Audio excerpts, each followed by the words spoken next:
We all know that relationships between parents and children have their ups and downs. You're going to meet two very special people, Kristie and Cameron, and they're going to share their story about Cameron's coming out as a non-binary trans person.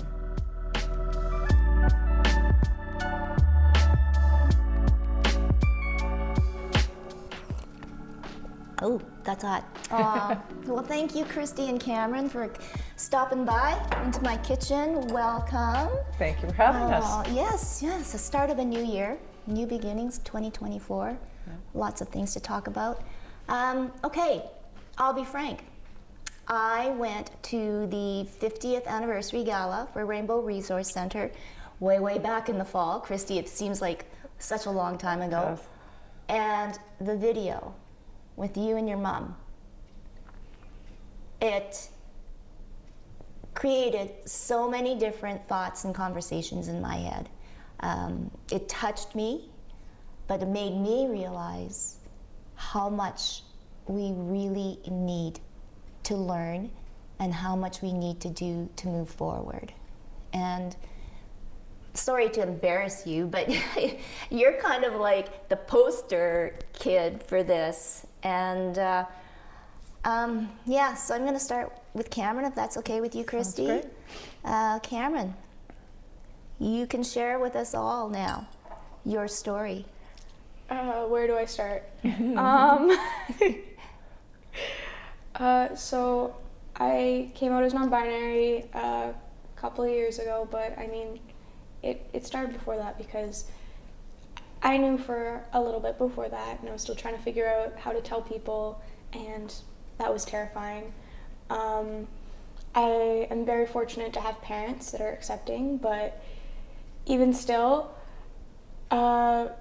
it's not really a question of whether or not I am non-binary. It's a question of whether or not I wanted to tell people. Mm-hmm. And so, because once you open that door, you can't really close it back up. And as much as it's important to be who you are, and it helps make your life better, it also makes so many things so much more difficult. And I was definitely aware of that, because there's always going to be people out there who are going to say things and who are going to act a certain way once they know that. And I think I was very concerned about that and how the people around me would act. But I told my parents, and I told my family, I told my friends, and the reactions were overwhelmingly positive. I've been very fortunate to have a good support system and a lot of people who are here to help me. I've had my fair share of transphobia, but I'm lucky enough that it didn't come from my parents, and I'm lucky enough that it didn't come from my best friends. And I'm so fortunate that they were there to support me through everything. So I think that's just that's yeah. So many questions. Was there a moment, or was there someone or something that gave you the strength to come out? I think that my best friend Ellie did a lot for me.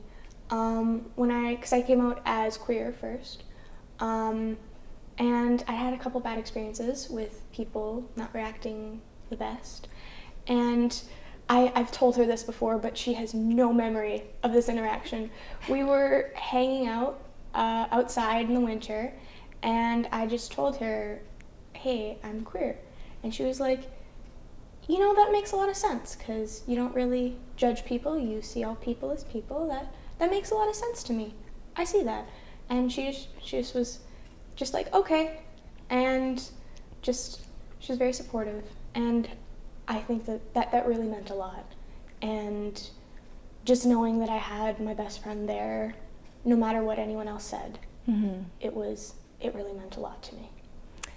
That's so amazing. On your friend's part too, the bad stuff, the people that, really hurt you or said hurtful things.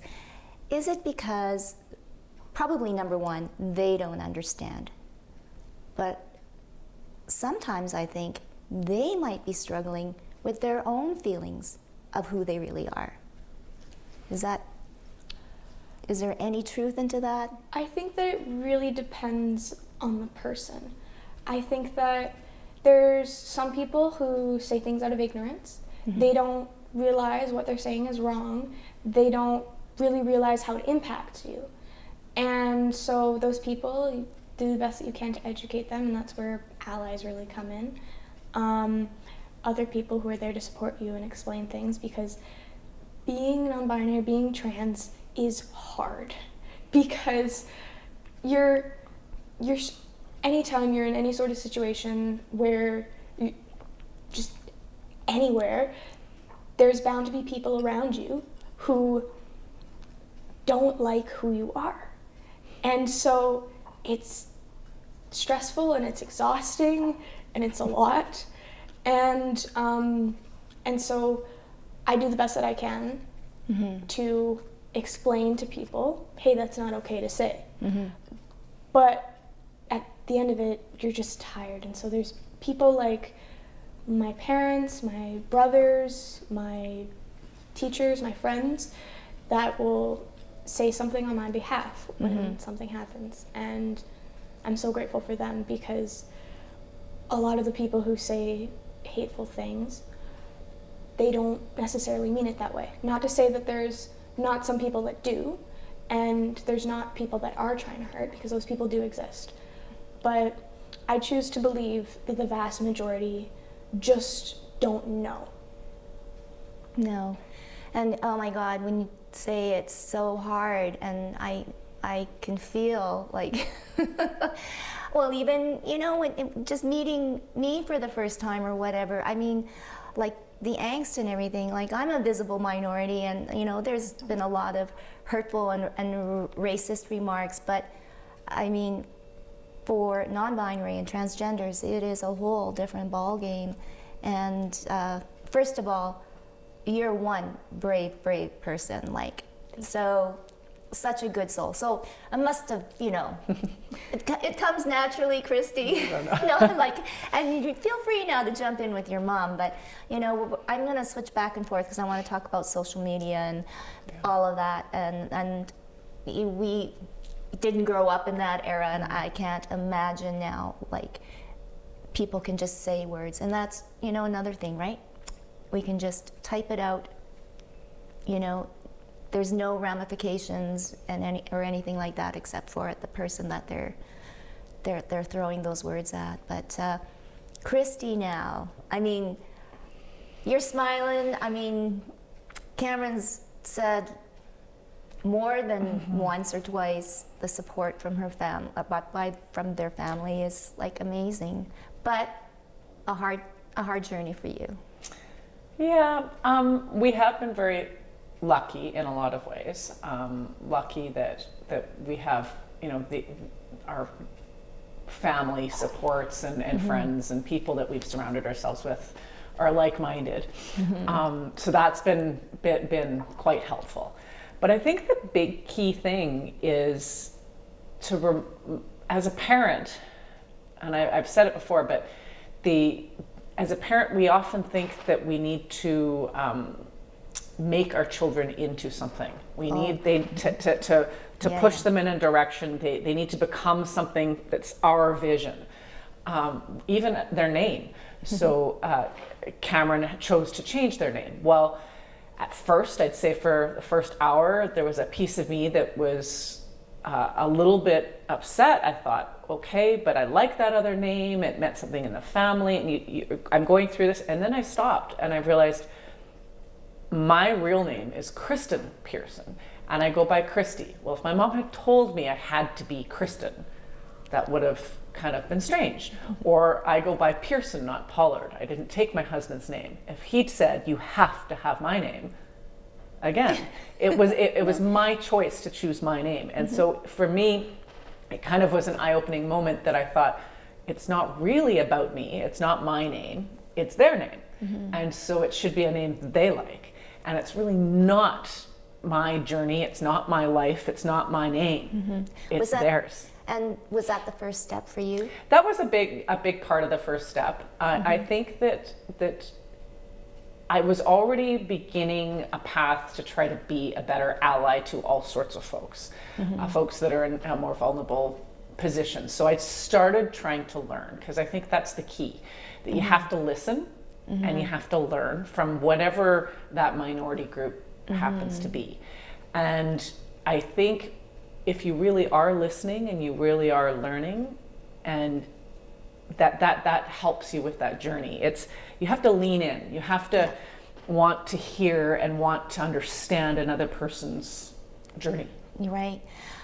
As a parent, like the backlash and all you want to do as a parent is to protect your child. Like in those early stages, in those early years, it must have been tough because you want to protect Cameron. Yes. Your first thoughts as a parent is you are worried that your child will have things more difficultly, like things won't just kind of come.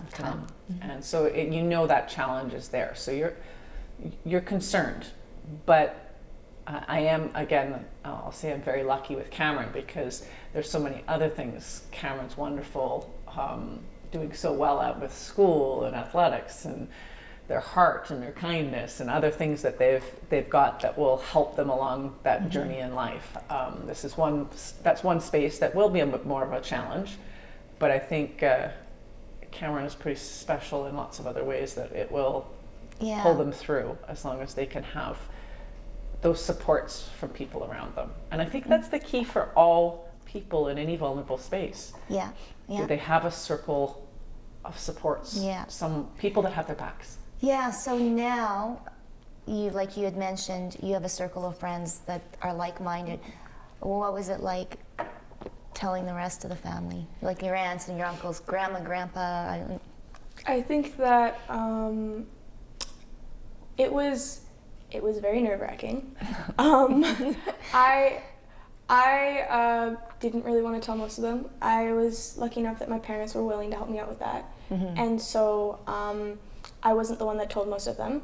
A lot of, especially my dad's family, I was a little bit concerned about, because they tend to lean more conservative. My dad did a lot of the telling for me. And so I was very, very fortunate that I didn't have to stress about that. I still did, but it was a lot less stressful than if I had to tell every single one of them myself. Yeah. And I think that for the most part, most of them were pretty supportive. Yeah. Good. And those that don't accept, you just... Well, I guess I tend to believe things similar to what Cameron said before, that I don't believe there's a very large population of people that are truly evil or bad. I believe that most people want to be better, especially if they recognize that they're bringing pain. Yeah. I think most people, it's easy to write something on the social media because you don't look at someone in the eye, and you don't love someone, and you don't hear that they've hurt you. And so I think as an ally, one thing we could do as parents is explain how important it was to us, how important it was to Cameron. And I think in general, most folks have been quite supportive, because we've kind of just brought them along to help educate a little bit. I think most people that have any hurtful statements are often not trying to hurt even. It's statements like, well, the pronouns they and them, it's very hard for me to use those because they're plural. Well, that kind of a statement in and of itself can be hurtful to that person you're talking to, because you're essentially saying, I'm not willing to make that effort for you. And so it's sometimes those hurtful statements aren't just outright direct hate speech, but something that just makes you feel uncomfortable. Yeah. It's old school, sorry. Yes, I'm sure you've been through it. No, well, people just don't like change. The hardest incident or person or situation that you found yourself in And how did you get out of it, or how did you come out of it? Well, I think there's a couple that I could pick, but the hardest thing I would say is when I'm just online on my phone trying to distress from the day, and I'm like scrolling through Instagram or something, and I see some sort of hateful thing. I truly don't think that whoever's making that post truly hates trans people. I think that they don't realize that there are trans and queer youth out there that when they make those posts and they say those things, they're actively making their lives more difficult because they are normalizing that sort of hate online and normalizing it in person. They're making the people that see those posts think that it's okay to say that. And so whenever I'm online, I try and remind myself of that, and I try and think back to like all the people that I've met in person that have been supportive. There's so many people that I've met that I was so nervous to tell that I was non-binary. I had one teacher in particular that I was very worried about telling because he was older. And I was like, oh, I don't know how this is gonna go. He taught one of my favorite classes, debate, and so I was Just like, think it's your dad. oh, he was like old enough to be my grandpa. Oh. Yeah, no, he was like in his 70s. But I told him, and he was like, okay, do you want me to explain anything to the class? Do you need me to do anything for you? And I was like, I'm okay, but thank you so much. And the next class, he said, because in debates there is a Speaker of the House, and in past years we've referred to the Speaker as Mr. or Madam, and he told the class, okay, we're going to start calling them Honorable Speaker instead because we don't want to misgender anyone, we don't want to make anyone feel uncomfortable. And then I did a debate tournament a little bit later. I had some issues with people misgendering me. I sent him an email, and I was like thinking, okay, he'll probably reply to this in like a couple days, so I was asking what I could do for future tournaments to avoid this. And he replied within 10 minutes and said, I will make an announcement to the tournament. This is when debate tournaments were still on Zoom because of pandemic stuff still. And he made an announcement on the Zoom call and said, okay, everyone, put your pronouns next to your name because we want to make sure that no one's being misgendered and no one's made uncomfortable. We want to make sure that this is a safe space for everyone. And I don't know, I think about that a lot because there's so many people that you assume the worst, but like that teacher is now still to this day one of my favorite teachers because he didn't just make sure I was comfortable in class, he made sure that I felt safe and comfortable in every sense. And so, wow. Yeah. And then in a way too, he's educating the rest of them. And if you do that, you know, in the early stages, right, they won't grow up to be those that, you know, spewing the hateful things on social media and stuff like that. That's an amazing story. Yeah. I guess we can't mention him, but He was a true ally. well, you know what? You hear stories like that and you go, wow. Okay, so for you, Kristie, did it break up friendships? Did it? I'd say awkwardness. I'd say my life began to shift in parallel with Cameron's choice. You know, Cameron's life changes. Well, I guess they weren't changes, but it was more out there. So with everything Cameron was going through, my life shifted as well as I did more not-for-profit work in different spaces with other communities, whether it was Indigenous communities or women that were living on the streets, lived experience folks, different spaces. And I guess I draw some parallels quite frequently, and it's just about being a good ally. And when you hear about Cameron's debate teacher, how he stepped up, I think that's really what it's about, because we do see some people being negative, some people being very, very, maybe they're feeling fear and they're quite angry and they're marching anti-LGBTQ plus or anti what have you. But I think that often allies don't march, don't stand up, don't say anything, stay quiet, because sometimes those folks that are being loud and negative, they're a little scary. And so Yeah. we want to cower back and not say something. But I think what the Rainbow Resource Gala showed us, with 850 people in attendance, partying and dancing and having a fun time, is that there's a big majority of folks that want to be better allies. They just aren't necessarily stepping up completely. Yeah. And I've been using the term lean in a lot. Yeah. And I feel that often things that we're scared of, we lean back, or we avoid, or we maybe are fearful, so we get angry. We got to lean into some of those tough things, and you get so much more out of it. Oh, and you know what too, is just not understanding. Yes. A very dear friend, Cynthia Fortledge, has that wonderful saying, acceptance without understanding. Yes. And it took me a little bit to wrap my head around it, but boy, we use it a lot and try to follow those rules. But so my tea's getting cold, and so I think I need a little bit more hot water. But we're gonna talk more about this. And wow, I want to meet your teacher.